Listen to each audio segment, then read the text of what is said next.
ఒక investment idea గురించి మనం 100% పర్ఫెక్ట్గా ఉన్నా కూడా భారీగా డబ్బులు పోగొట్టుకునే ఛాన్స్ ఉందని ఎప్పుడైనా గమనించారా?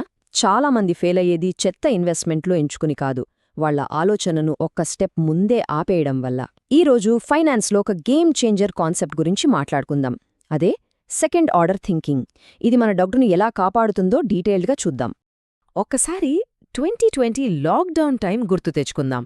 అప్పట్లో మెడిసిన్స్, వ్యాక్సిన్స్ డిమాండ్ ఆకాశాన్ని అంటింది. మరి అలాంటప్పుడు ఫార్మా స్టాక్స్ కొనడం అనేది ఎంత పర్ఫెక్ట్ లాజిక్ కదా! పాండమిక్ వచ్చింది, డిమాండ్ పెరిగింది, సో ఫార్మా స్టాక్స్ పెరుగుతాయి. ఇది చూడ్డానికి ఒక ఫూల్ ప్రూఫ్, బ్రిలియంట్ ఐడియాలా అనిపించింది మనందరికీ. నిజానికి ఆ లాజిక్ 100% కరెక్ట్. షార్ట్ టర్మ్లో చూస్తే ఫార్మా స్టాక్స్ ఏకంగా 80, 100 కాదు ఏకంగా 150% పైగా లాభాలిచ్చాయి. ఆ సెక్టర్ గ్రోత్ గురించి మనం వేసుకున్న ఫస్ట్ ఆర్డర్ లాజిక్ అక్షరాల నిజమైంది. కానీ ఇక్కడే ఒక మైండ్ బ్లోయింగ్ ట్విస్ట్ ఉంది. పర్ఫెక్ట్ లాజిక్తో కాస్త లేటుగా ఎంట్రీ ఇచ్చిన రీటైల్ ఇన్వెస్టర్స్ అందరూ భారీగా నష్టపోయారు. ఎందుకో తెలుసా? వీళ్ళు ఎంట్రీ ఇచ్చే సమయానికే స్మార్ట్ మనీ ఆ భూమిని అప్పటికే ప్రైజిన్ చేసేసింది. అంటే ట్రెండ్ గురించి కరెక్ట్గానే గెస్ చేసినా ఒక స్టెప్ ముందు ఆగిపోవడం వల్ల వీళ్ళ ఇన్వెస్ట్మెంట్స్ అన్నీ బ్లీడ్ అయ్యాయి. పర్సనల్ ఫినాన్స్లో మనం చేసే అత్యంత ఖరీదైన తప్పు ఇదే. దీన్నే మనం జాగ్రత్తగా అర్థం చేసుకోవాలి.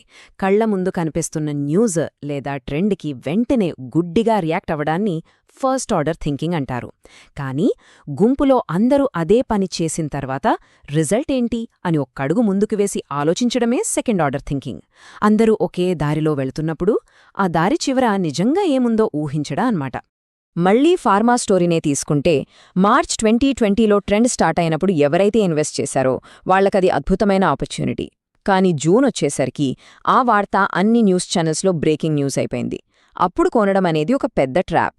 సెకండ్ ఆర్డర్ థింకర్ ఏమనుకుంటాడంటే, అరే ఈ విషయం నాకే ఇంత క్లియర్గా తెలిసిందంటే అప్పటికే మార్కెట్లో అందరికీ తెలిసిపోయి ఉంటుంది కదా, అప్పుడే ఆ స్టాక్ ప్రైస్ పెరిగిపోయి ఉంటుంది కదా అని ఒక సింపుల్ క్వశ్చన్ వేసుకుంటాడు. అసలు స్టాక్ మార్కెట్లో ఈ నరేటివ్స్ ఎలా పనిచేస్తాయో, మనలాంటి సాధారణ ఇన్వెస్టర్లు ఎక్కడ బోల్తా పడతారో ఇప్పుడు చూద్దాం. దీనికొక master class example Rakesh Jhunjhunwala గారు. 2000వ దశకం స్టార్టింగ్లో ఆయన టైటాన్ స్టాక్ కొన్నప్పుడు ఇక వాచీల కాలం చెల్లిపోయింది అని అందరూ అనుకున్నారు. కాని ఆయన థింకింగ్ వేరు. ఇండియాలో మిడిల్ క్లాస్ ఆదాయం పెరుగుతోంది కాబట్టి ఫ్యూచర్లో టైటాన్ కేవలం వాచ్ కంపెనీలా మిగిలిపోదు, అదొక లగ్జరీ బ్రాండ్ అవుతుంది అని ఆయన పసిగట్టారు. మార్కెట్ గుడ్డిగా వదిలేసిన పాయింట్ని ఆయన ఎంతో ముందుగానే చూశారు. కాని సాధారణంగా మార్కెట్లో ఏం జరుగుతుందో చూద్దాం. ఫస్ట్ ఐటీ అనో ఫార్మా అనో ఒక సెక్టర్ బూమ్ అవుతుంది. వెంటనే న్యూస్ ఛానల్స్, యూట్యూబ్ ప్లాట్ఫామ్స్లో దానిమీదే డిస్కషన్స్ మొదలవుతాయి. ఇంకేముంది, గుంపులుగా జనాలు వెళ్లి ఆ స్టాక్స్లో ఇన్వెస్ట్ చేస్తారు. కానీ అప్పటికే ఆ గుడ్ న్యూస్ అంతా మార్కెట్లో ప్రైజిన్ అయిపోయి ఉంటుంది. తర్వాత ఏ చిన్న బ్యాడ్ న్యూస్ వచ్చినా సరే మార్కెట్ క్రాష్ అవుతుంది.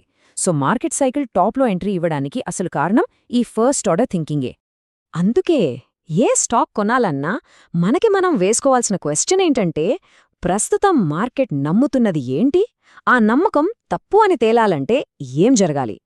మార్కెట్ అందరూ చెప్పేదే మనము నమ్మితే ఇక మనకు ఎడ్జ్ ఎక్కడి నుంచొస్తుంది? మార్కెట్ ఏ విషయాన్ని తక్కువ అంచనా వేస్తోందో కనుక్కోవడమే రియల్ ఇన్వెస్టింగ్ స్ట్రాటజీ. సరే, మార్కెట్ నుంచి కొంచెం బయటకొచ్చి మనలో చాలామంది సైలెంట్గా పడిపోయే ఇంకో అతిపెద్ద ట్రాప్ గురించి మాట్లాడుకుందాం. అదేంటంటే లైఫ్ ఇన్షూరెన్స్ని, ఇన్వెస్ట్మెంట్ని కలపడం. ఫస్ట్ ఆర్డర్ లాజిక్ ప్రకారం చూస్తే ఇది భలే అట్రాక్టివ్గా కనిపిస్తుంది.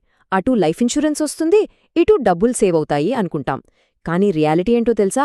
ఈ ఎండోమెంట్ పాలసీలు 20 ఏళ్ల లాంగ్ టర్మ్లో ఇచ్చే రిటర్న్స్ కేవలం 4-6% మాత్రమే. అదే టైంలో మనకు ఇన్ఫ్లేషన్ అంటే ద్రవ్యోల్బణం 5-6% ఉంటుంది. అంటే మన సంపద పెరగట్లేదు, నిశ్శబ్దంగా కరిగిపోతోంది. ఒక్కసారి ఈ నంబర్స్ వైపు చూద్దాం. ఏటా 50,000 ఒక ఎండోమెంట్ పాలసీలో 20 ఏళ్లపాటు కడితే ఫైనల్గా చేతికొచ్చేది 15-18 లక్షలు. అదే ఇన్సూరెన్స్ని, ఇన్వెస్ట్మెంట్ని విడదీసి చూద్దాం. ఒక మంచి టర్మ్ ఇన్సూరెన్స్ తీసుకుని ఆ మిగిలిన అమౌంట్ని సింపుల్గా ఒక ఇండెక్స్ ఫండ్లో 12% రిటర్న్తో ఇన్వెస్ట్ చేస్తే 20 ఏళ్లకొచ్చే అమౌంట్ ఏకంగా 40-45 లక్షలు. సేమ్ ఫైనాన్షియల్ డిసిప్లిన్, కానీ రిజల్ట్ దాదాపు 3 రెట్లు పెరిగింది. కానీ ప్రాబ్లం ఏంటంటే, సగం దూరం వెళ్ళాక చాలామందికి నిజం అర్థమవుతుంది. అప్పుడొక ఇమోషనల్ ట్రాప్లో పడిపోతారు. అరే 10 ఏళ్లుగా కడుతున్నానో, ఇప్పుడు మధ్యలో ఆపేస్తే ఎలా అని. దీన్నే ఫినాన్స్లో సంక్ కాస్ట్ ఫ్యాలసీ అంటారు. పోయిన డబ్బులు ఎలాగో పోయాయి, కానీ ఇంకా అదే చెత్త పాలసీలో కొనసాగితే వచ్చే నష్టం ఎంత అని ఎవ్వరూ లెక్కేసుకోరు. ఇక్కడ మనం అడగాల్సిన సెకండ్ ఆర్డర్ క్వశ్చన్ ఏంటంటే, డబ్బుని 12% దగ్గర కాంపౌండ్ అయ్యే ఛాన్స్ వదులుకుని కేవలం 5% దగ్గర లాక్ చేయడం వల్ల మనం కడుతున్న మూల్యం ఎంత? ఈ ఆపర్చునిటీ కాస్ట్ని లెక్కేస్తే ఒక చెత్త పాలసీని క్యాన్సిల్ చేసి పెనాల్టీ కట్టినా సరే ఆ డబ్బుని మంచి ఫండ్స్లోకి మార్చడమే ఎప్పుడైనా కరెక్ట్ డెసిషన్ అని ఇట్టే అర్థమైపోతుంది. ఇప్పుడు మన ఇండియన్స్ తీసుకునే అత్యంత ఎమోషనల్ ఫైనాన్షియల్ డెసిషన్ దగ్గరికి వద్దాం. రియల్ ఎస్టేట్ ఎప్పుడూ లాభమే అనే మన ఫస్ట్ ఆర్డర్ నమ్మకాన్ని కొంచెం లోతుగా విశ్లేషిద్దాం. సింపుల్ మ్యాథ్స్ అండి. ₹1,00,00,000 ఫ్లాట్ కొనడానికి 20 లక్షలు డౌన్ పేమెంట్ కట్టి మిగతా 80 లక్షలు హోమ్ లోన్ తీసుకున్నారనుకోండి. 9% వడ్డీతో 20 ఏళ్లకు కట్టే అసలు వడ్డీ కలుపుకుంటే అది ఏకంగా 1.7 కోట్లవుతుంది. దీనికి మెయింటెనెన్స్, ప్రాపర్టీ ట్యాక్స్ లాంటివి ఇంకా అదనం. ఇదంతా క్యాలిక్యులేట్ చేస్తే నిజంగా కళ్ళు బైర్లు కమ్ముతాయి. అదే సెకండ్ ఆర్డర్ మ్యాథమెటిక్స్ అప్లై చేద్దాం. ఆ ఫ్లాట్ కొని ఈఎంఐ కడితే 20 ఏళ్ల తర్వాత ఆ ప్రాపర్టీ వాల్యూస్ సుమారుగా ఒక 2.5 నుంచి 3 కోట్లుండొచ్చు.